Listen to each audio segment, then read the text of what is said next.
Hello and welcome to Phrasally Verbocious, a regular podcast wherein two Gearys talk about all things ELT. I'm Chris. And I'm Alan. So let's dive in. So what's on the agenda today then, Alan?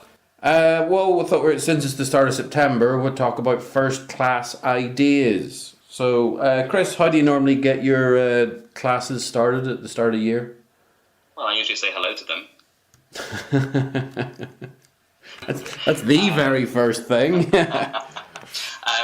No, I like to get them in. I think it really depends on whether students know each other before they come into the group, right?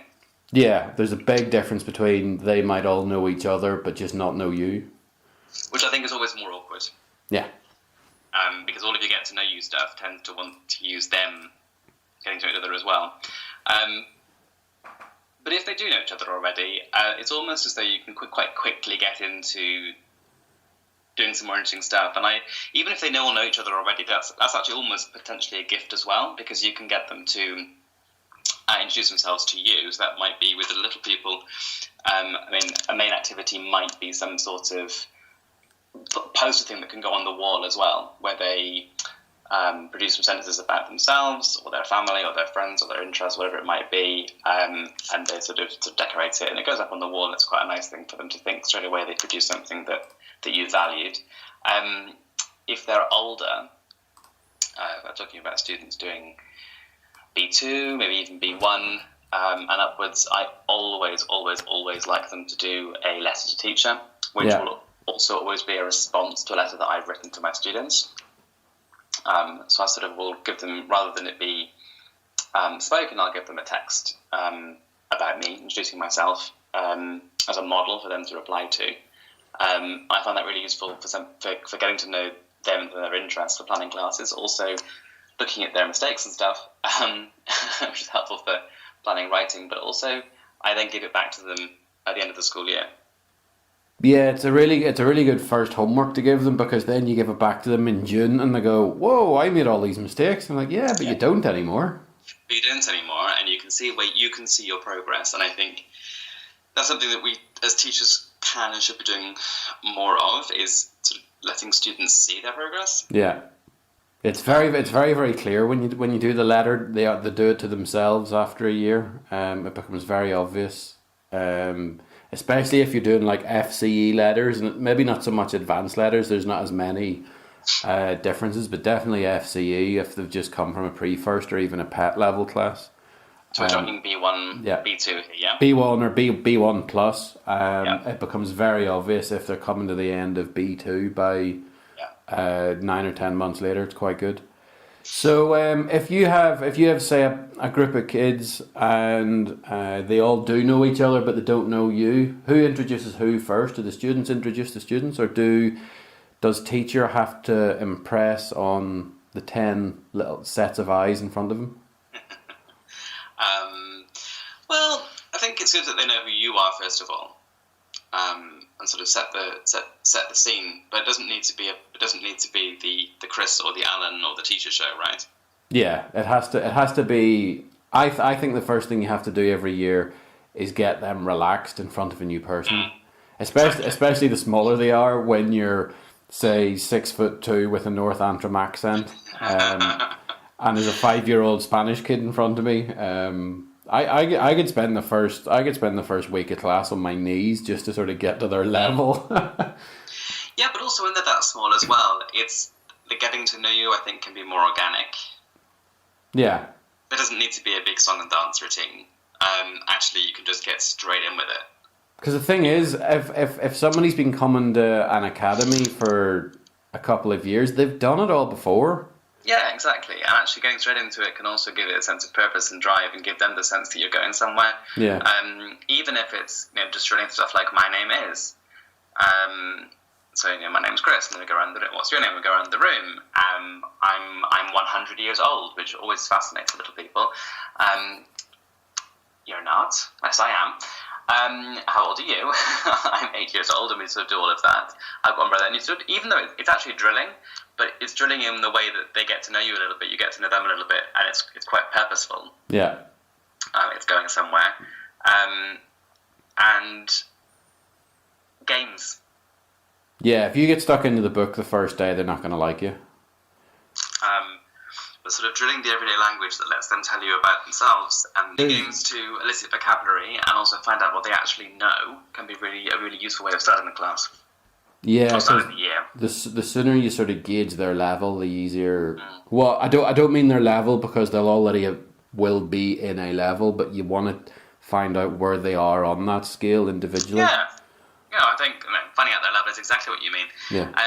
Something else I like to do is with slightly older ones. Then it's a fairly typical activity, but it's where you put a 6-pointed star on the board and you put some facts. You put some isolated facts, right? So you do the star, I do the circle. Because in my lesson plan notes for the start of every year, I call it my world because it gives me I draw a big circle on the board, and it gives me an excuse to go around the room and go, okay, everybody give me a word for what this might be. So it's like, it's a clock, it's an orange, it's an apple, it's the sun, and then I just keep going until they give me the word world, and then I put the information in it.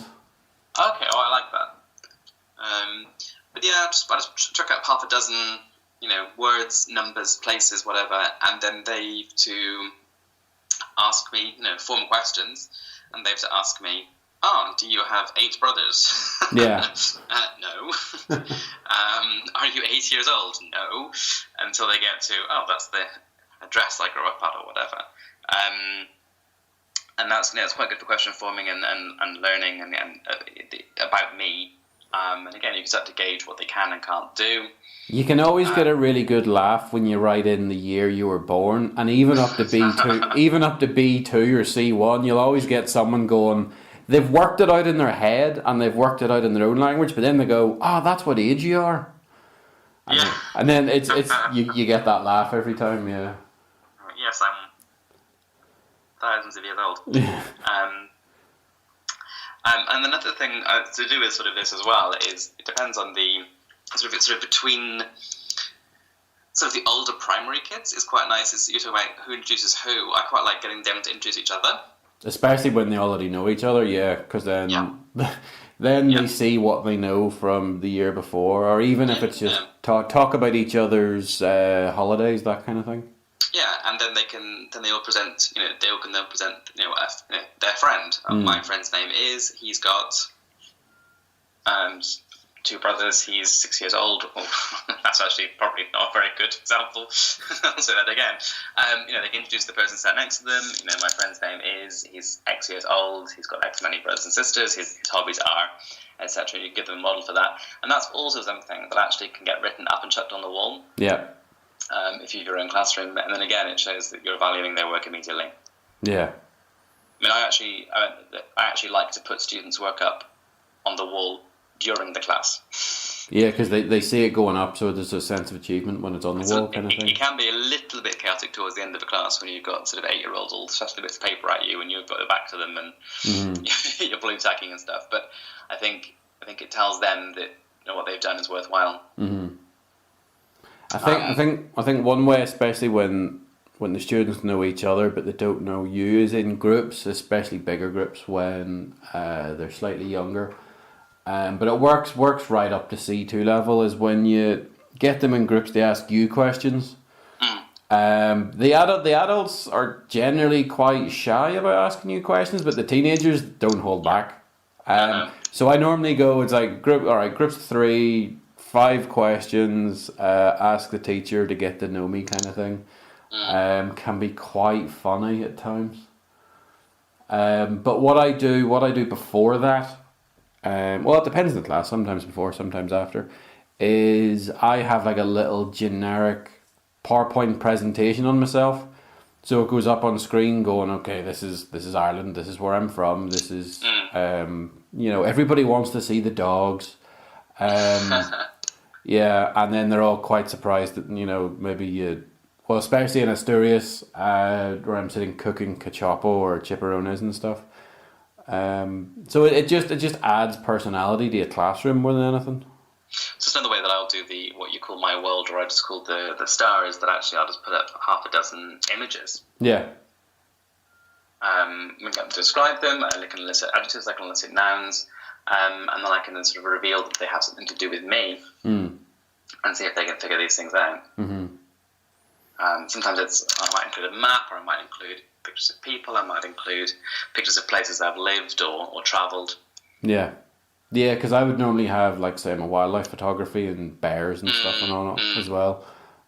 So they have something to talk to you about, and then throughout the day you're sort of learning things you talk to them about as well, their interests.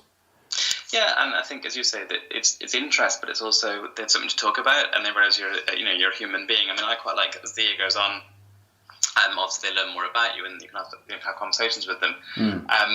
But like, I think the things about you that are slightly more interesting, that can generate a bit of interest. Yeah. I've been diving with sharks. So I've got a little video of a tiger shark in the Pacific, that I always have on my pen drive. And yeah, it's a useful thing to pull out sometimes. I actually usually save it for some point during the year. If you're doing animals or something, and somebody makes some comment about how dangerous sharks are, and I go, "Ha no, they're not." The number of shark attacks is actually really small. But if you have little things like this, and you mentioned bears and wildlife photography. You have something physical to show them, so therefore it's a lot more real, especially for younger people. It's a lot more real. Yeah. You were talking about gaming and stuff there. One thing that I like to do with the young ones, because I have quite a few, not so much rules, but just ways the class flows. Is if we're all up to having a game or something, playing something. I have the sort of the crowd control thing of when I shout thumbs on tables, everybody runs back and puts their thumbs on the tables. So I kind of introduced those sort of systems quite early on in the first class, but not in a strict way or anything. Just sort of to go, okay, here's a key word. If I say it, this is what I do. And then with the kids as well, I introduced, they have their name on a poster at the back of the room, for at the end of every class. So of course the first class, everybody's a winner. But for the rest of the year, the teams or the groups, the best behaved groups with the most points get a point at the end of the class, and then you get a prize at the end of each semester. So I think it's good to introduce that as soon as you possibly can as well, just so people know how the class goes. I mean, you know that I'm not a points kind of teacher, but definitely all of those rules, and that's why I was saying I think getting started, either it's like the book, but getting started with actual stuff, whether it be producing something for the wall, whether it be a specific speaking activity, so that you can start to train in the routines. Or we begin the lesson like this. Which might be some drilling, it might be some sort of rounds, as you might call them, getting students to doing a listening vocabulary, into something that's main, and then some sort of game situation or fun-like activity, which is an expression that I quite like, to end and round things off. Yeah. So that they get a sense already of the way that the class fits together, and they can start to get those routines in their heads. And those little things, whether it be thumbs on desks or whether it be, someone's talking when I am, or whatever it might be, so that they've got that. Okay, we know where we are. That all begins right from the start. I think the relaxed ones early on, it's quite important to sort of turn it into, make it quite gamey in the first class, make it quite fun, even though you're setting down the rules, but you make it of, throughout the year, that's going to be a bit stricter, but it's still quite a fun thing in the first class. I think fun, but I'm not sure whether I like the word relaxed. I think I take issue with the word relaxed. In the first class? Okay. I think it should be fun, but I think the problem with the word relaxed, I think I know what you mean, but it can imply a kind of laxness to it as well. And there's definitely a difference between lax and relaxed, yeah. I agree, but I think it's a word that can be misinterpreted, and I don't think I want to be. I think I know what you mean. I want us to be clear that what we're talking about here is not formal is probably a better way of having it. Yeah, I think it needs to be quite purposeful. I think it needs to be structured. I think it needs to fit into the routine that you're going to follow for the rest of the year, and that they get from the get-go that you want to have a laugh, you want to smile, but when you say whatever it is for your case, thumbs on desks, that's what happens. And yeah, that's the rule. Yeah. Yeah. So the number one thing most teachers worry about at the start of the year is remembering the best part of 80 odd names. What are your tips and tricks for anybody who might be worried about? I don't know how many it's going to be. Could be 50 names. Could be 150 names. Use them. That's my best tip. Is use them. And every chance you get. Every chance you get, and actually, knowing you're going to make the mistakes, know you're going to get them wrong, but still using them and laughing with them. Mm-hmm. When you call Jorge Juan or Juan Jorge for the 8th time in an hour, laughing with them. Oh, sorry, Jorge, I've done it again. Yeah. But I'm going to get it right. I'm going to get it right. And then at the end, it's a bit of a kind of teacher on the spot moment where you go around and get all their names. And actually, not even at the end. I'll do it throughout the lesson. I'll have this. For the first couple of lessons, I'll have these moments where I have my teacher on the spot. I'll go around the room and try and get as many names as I can. Mm-hmm. That's actually one of the reasons why. It's among the reasons why I don't have fixed seating plans in my classroom. I mean, that's a conversation we either had or should have another time. But if they sit in the same seat all the time, you get used to assigning their name to their seat rather than to the human being that occupies it. That's good, yeah. So I like the fact they move around, because it means actually that I am tested each time until those names are stuck in my head and associated with the people. It's also good for their learning if they move around as well. Oh, it is. In exam classes, I have the rules that you're not allowed to sit in the same seat as you were in last week, kind of thing. Yeah. But also associating things with names, which can be fun for them to do, so that they try and attach an adjective that begins with the same letter, or they or you play games with names. Another thing I do for when I can't quite remember a kid's name is to ask them to give me the first letter of the name. Yeah, so you still have to work it out, yeah. There's one of the really good chants you can get going with the younger ones, and some of the older ones actually do it as well. It's you can make it as hard or as easy as you want. So maybe with the teeny tiny ones, you have them starting off with, they like something with the same letter of their own name. So my name is Alan and I like apples. And you go around the room with everybody, but then you can make it really hard for the higher level ones. So my name is Alan and I like aardvarks, apples and Albania. And just keep going as difficult as you want. Do you ever use cheat sheets with names and students? How do you mean? So what I do at the start of every year is just like I have the little A5 lesson plan books, but I buy an extra one. And on each page, I have split down the middle, because I'm usually students of 10.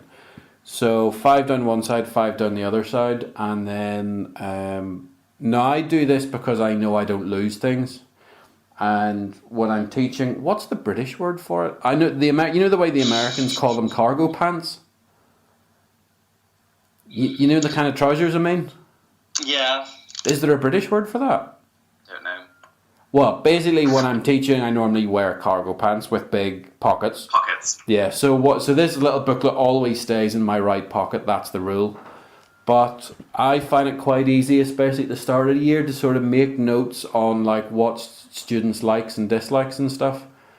And interests. So it's kind of like a little cheat sheet of getting, because I mean my memory is not great, especially when you've got 80 people in a week, or maybe even 100 people in a week. So I think it's quite good to just sort of, even with the little ones, what kind of food does someone like, or what sort of TV show, or what sort of holiday they've been on, and it's quite good to sort of get that really, really quick that's nice. Rapport with people, because in your next class you can automatically ask someone, about their dog who you've learnt their name in the last class. It's the old networking thing, isn't it? You meet people at conferences or meetings, and you jot down the names of their the partners, or where they live, or where they went to university, or whatever it might be. So the next time you meet them at a conference or a meeting or an engagement, yeah. Because it's funny, because by the end of say September, October, you don't need it anymore because it's in your head per each class. But I think it's quite important very early on to have sort of a cheat sheet on every class and every student. Especially names of brothers and sisters and pets and stuff. I think they seem to, especially the wee ones, they quite like that. And the teenagers are just surprised. Yeah, they're surprised that you remember. That they get this sort of sense that you care. Yeah.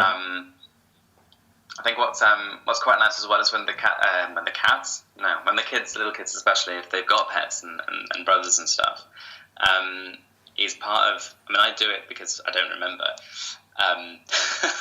But part of learning for me, but also because again it's funny and it's the teacher getting stuff wrong. Oh, Alan, have you got a cat? No, I've got a dog. Yeah. And you can actually get the intonation going in there as well. Have you got a sister? No, I've got 2 brothers. And you've got 3 grammar points in one question, kind of going. Yeah, exactly. And that can be quite a nice thing. I think something else that I like doing at the beginning, and this perhaps should have been mentioned earlier, is with routines and rules and sort of the norms, but also goals. Yeah.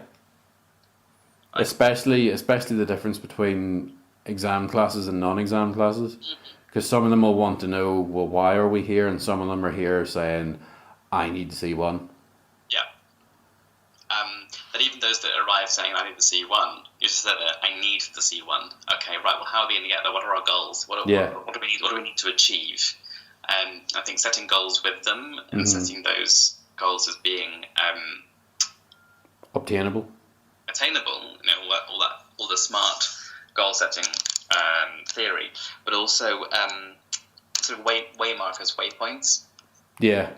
So by the end of the month, we need to be able to have done this, and so on. I find, especially when it comes to exam classes, to relax people in saying you're going to progress a lot better and easier if you do, say, 15 to 20 minutes a day as opposed to 2 hours on a Sunday. Because if someone comes in and says, oh, I did the workbook for 2 hours on Sunday, it's like, well, you might have been better off doing, watching something in English one day, reading 2 articles another day. Yeah, I mean, I spent a lot of time in the first class with B1 plus exam classes, just giving advice. Yeah, I think it's, if you can normalise it, where by normalise it I mean not make it seem like a classroom and homework. I mean, one of my students this year in B2, he did this. He was working for an American company, and he said, "Well, if one of our American clients phone up, I'm just going to have a conversation with this native speaker of English. It's not going to be fill in these 10 blanks of 10 phrasal verbs, right, then have the conversation. I need to just know this stuff." Yeah.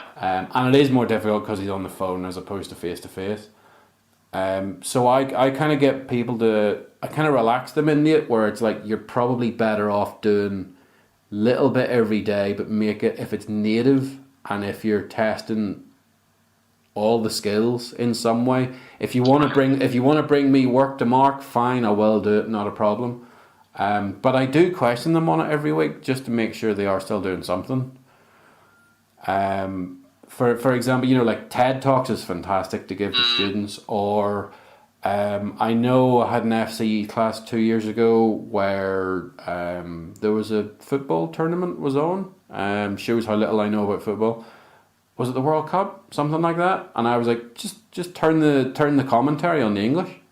Yeah. And you've got 90 minutes of listening in English to something you're interested in. Yeah. It is stuff as simple as that. I think it's also, as you say, it's impressing that routine upon them. The little and often from the very beginning is going to help. Yeah. And that leaving it all to the very end is going to cause them untold amounts of stress. Little and often, and as genuinely interesting as possible. Yeah. Yeah. Go and read about your interests in English on the internet rather than in your native language. Mm-hmm. You've been set. Loads of them do sort of English books in English class. Sort of at 16, 17, 18 years old. Great. Well, look up the author on Wikipedia in English, rather than shortcutting to Spanish. Even if you choose the simple English version, which is it's actually still less to some do with form simple of English. It's just less wordy and less verbose. Yeah. Brilliant. Go and read that then.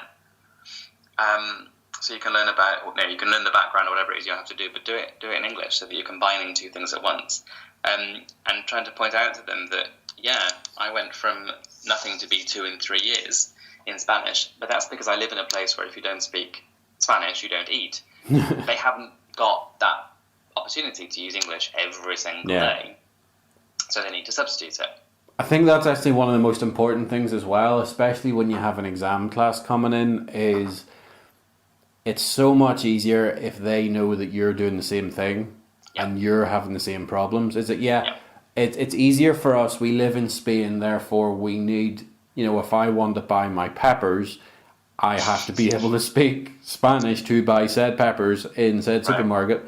They don't have that luxury, but again, it's just little things every day make a big difference eventually, And here are the ways that you can replicate, to the best of the situation, my experience. You can listen to this, you can watch that, you can read this, and that you should start doing it now.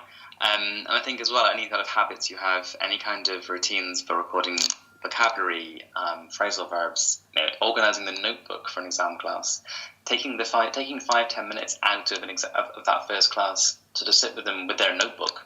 Yeah, which I still argue is the most important thing in the universe. You can have a workbook, you can have a textbook. The most important thing you can have is an extra notebook. Exactly, where you actually do the work, really. But sitting down with them, explaining how you think, how you want them to organise it, so that they have a useful tool. And again, it's also showing and telling them that this notebook thing is actually really important. Yeah. And that's something I learned, that I expected students to have and use notebooks. But of course, they don't, or they didn't know how to. That was the first year. One of my mistakes in my first year of teaching was expecting them to know what to do with it. And then I stepped back and thought, right, what do I want them to do with it? Now I'm going to show them and expect them to do it. Yeah. And then that made a massive difference.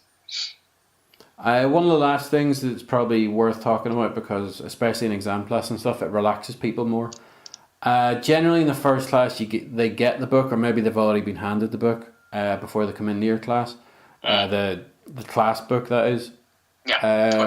You don't want them to go home not having looked at it and then bring it the next day going, oh, there's this alien thing in my hand. It's always worth doing a book quiz with specific questions in each book.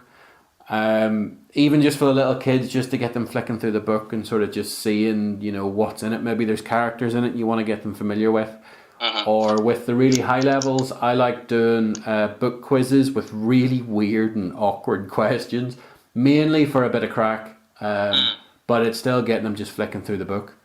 Like one of my favourite things is, say, if you're using the likes of Objective Advanced or whatever, and say, I have a question in a PowerPoint that says, it's a dark and dreary Wednesday morning, it's raining outside, and you're home alone for 2 hours, and you're stuck in a grammar point. Where do you look in the book?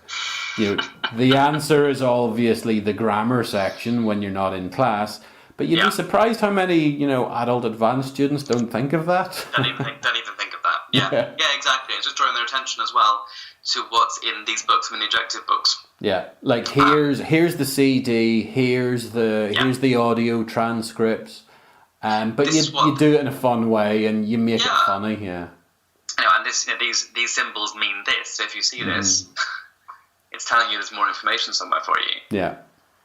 Or it connects to something.